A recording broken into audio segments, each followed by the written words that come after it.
Okay, let's see. What are we working with?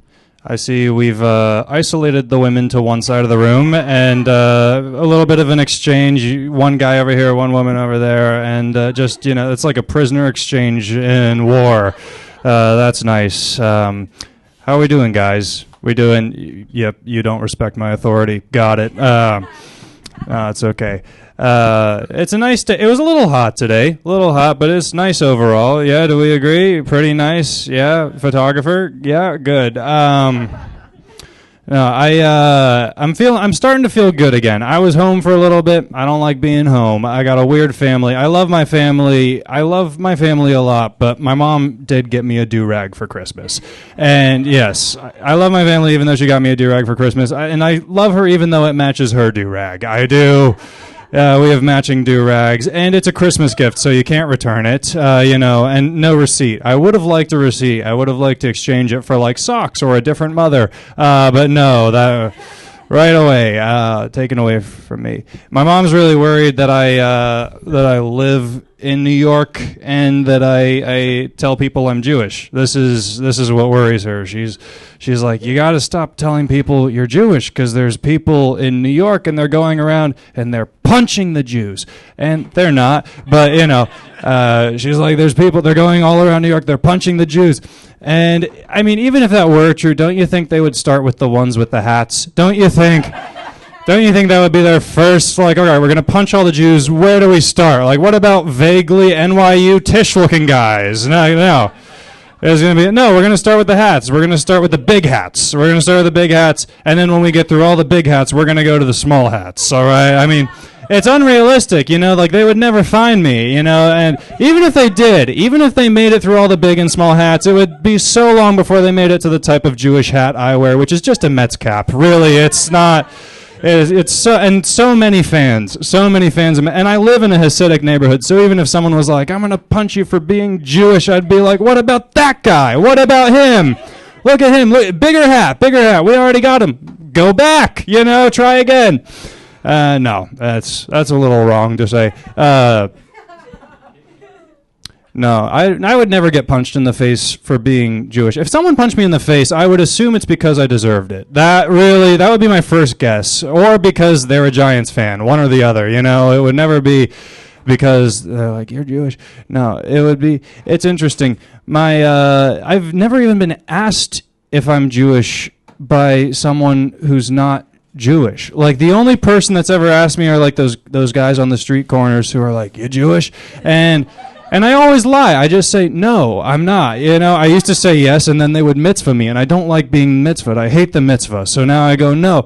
This one time, this guy, he was like, you Jewish? And I said, no, I'm not. And he just looks at me, and he goes, come on. And I was like, what? No, that's not the arrangement. That's not what we agreed upon. That's not the transaction.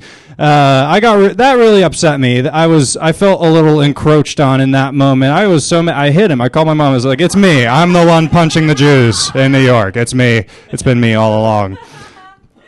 No, I saw my sister when I was home. My sister's interesting. She got sober a few years back, and she went to rehab. Yeah, no, it's great. It's really exciting. I wasn't super thrilled with the way she went about it, though. I FaceTimed her at the rehab, and the first sober decision she made in rehab was she got cornrows. That was the first thing she did. She got cornrows in rehab, and I was upset. I was like, you couldn't have done this when you were still a fucking alcoholic. You couldn't. It would have been so much easier to explain. Why does your sister have cornrows? She's a drunk. Of course she is. We've all had a few too many come back with cornrows, right? Yeah?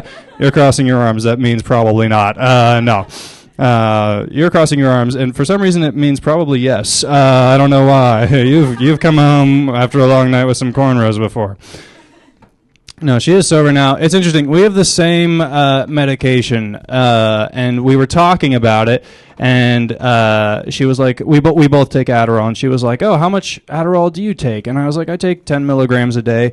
And she was like, that's it? I was like, yeah, how much do you take? She's like, I take 80 to 100 milligrams a day. And I was like, oh, my God. I mean, it makes sense. It is easier to stay sober if you're high. I have heard that. That is research proven fact. I have heard that to be true.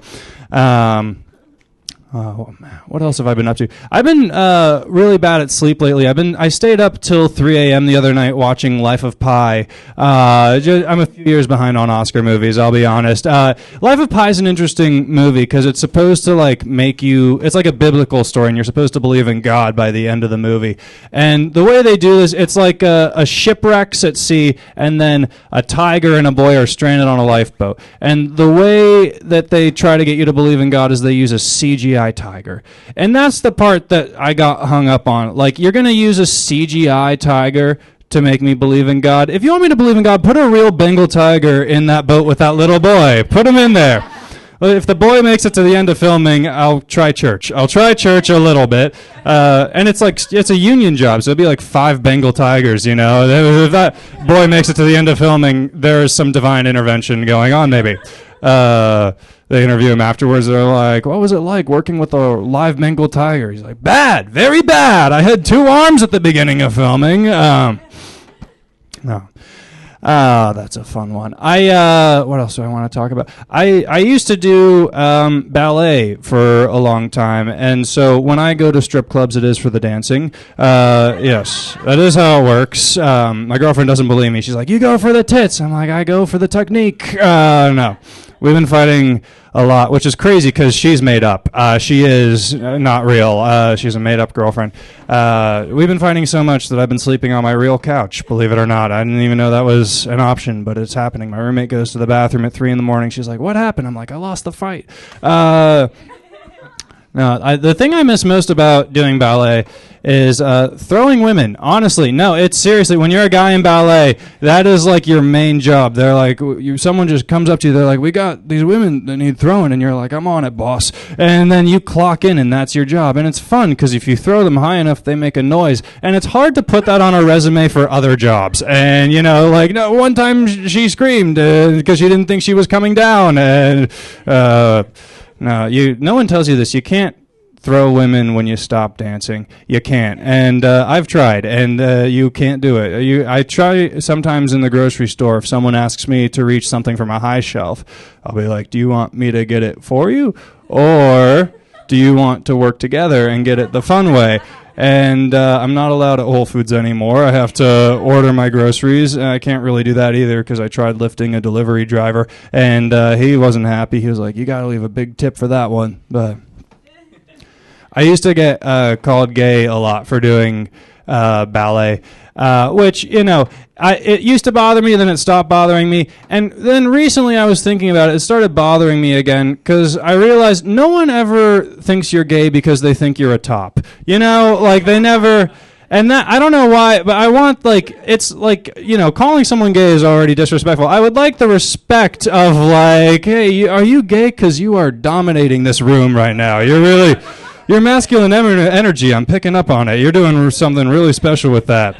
I'm glad we've shared 10 minutes together. It's okay that you haven't laughed. I feel connected to you on a deeper level. I am a feminist. I am. I am. No, it's important that you know that. I'm at one laugh from this guy. Awesome. That made my week. I got one laugh. I'm a feminist. I've been trying some new things to be better at it. I go to New Jersey and I buy guns for women, and then I let them shoot me, and that's been working. They're like, you're a good feminist for that. I also have been masturbating with a vibrator. It doesn't work. That is the feminism part. It wouldn't be feminism if it did work. You know, I think I'm going to give it to the next comic. Thank you guys for being here. Give it up for the show. Bye.